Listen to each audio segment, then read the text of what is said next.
Hello, welcome back to It's a Thin Line Between Empathy and Codependency. So, like I said before, this video is going to be a breakdown of the characteristics of codependency. Yet, before I start giving some characteristics of codependency, I want to talk briefly about Rosenberg.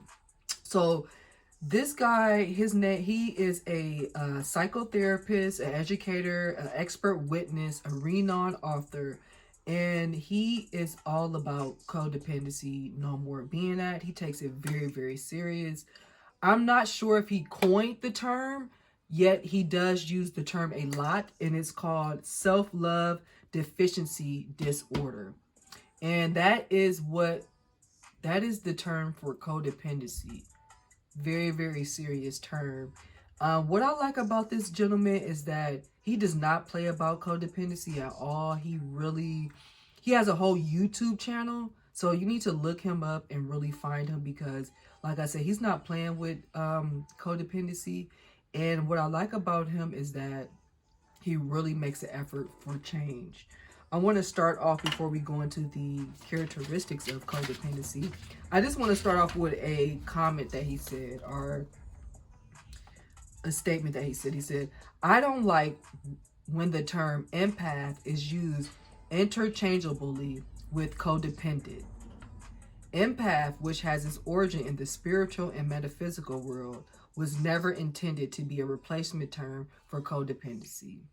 So I just really want to put that out there because that's the whole reason of what made me want to do this series is because, like I said, I meet so many people, and maybe that's because the type of work I do. I'm a massage therapist. I'm in the health and wellness industry. So maybe the type of work I do is why I meet so many people who want to label themselves as empath. Yet as they're talking and telling me a scenario, I'm like, that's not empathetic. You are being codependent. So another comment or another statement that he gave on codependency, that he said it was misrepresenting codependency, or what I now refer to as self-love deficiency disorder, only adds a layer of denial to a problem that is already shrouded in shame.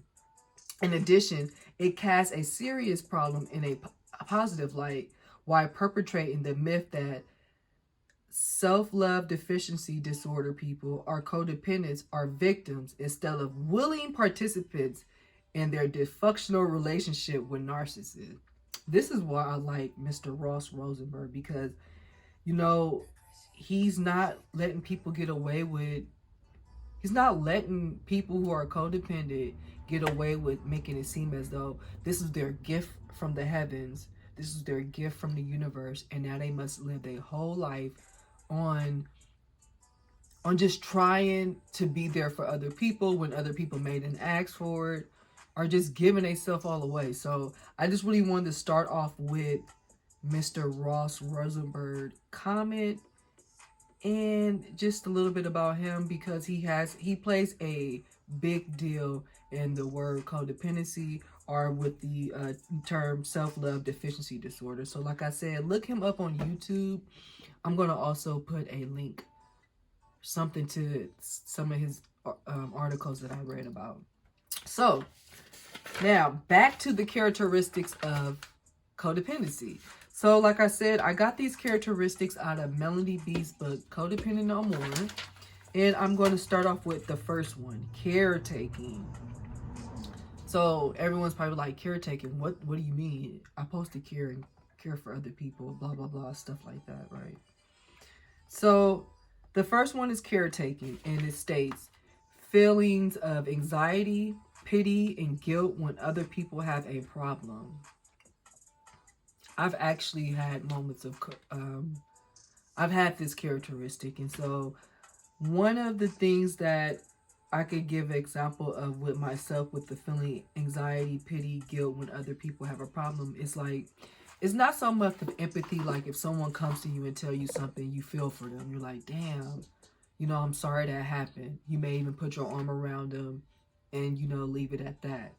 I feel like for myself with that issue, where the caretaking for me did lead into codependency, especially with the feelings of anxiety, pity, and guilt when other people have a problem.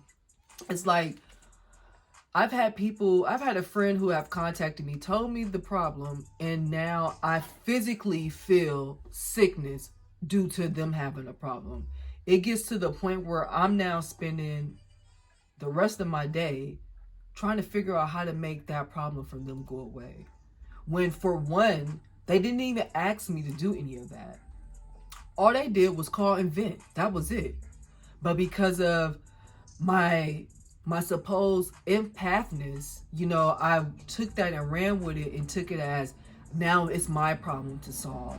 And the biggest part of it all, sometimes there is not even something to solve. Sometimes it's just somebody going through the motions in life. So I'll say for myself, that was something I really did have a problem with. So when I heard that part, and especially when it said guilty when other people have a problem, I'm like, whoa, that's me all the way. Another one is anticipate other people's needs. So you would think that's no problem, right? Some people that are executive assistants have to anticipate the next move that their person they're assisting needs.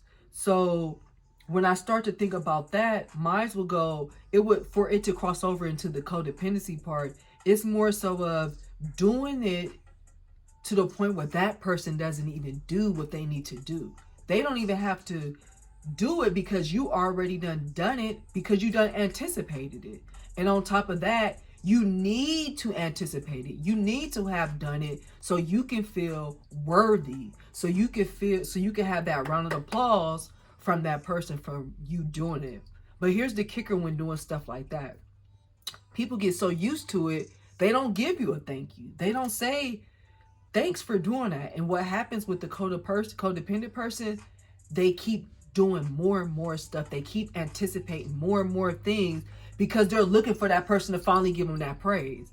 Yet, like I said 2 seconds ago, they're not going to give you that praise because they're so used to you doing it.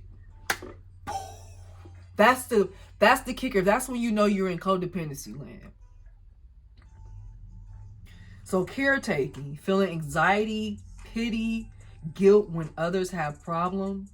You taking on that problem, you not getting no sleep over that problem, you trying to find a solution to a problem that they may not even ask you to find a solution to. You trying to find a solution to something that you probably can't even afford to solve, right? Next up, anticipating other people's needs.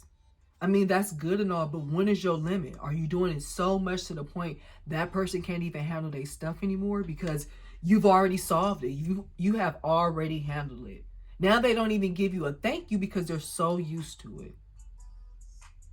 Now you're busting your back, breaking your back, doing everything possible to keep anticipating their next need to get them to say thank you.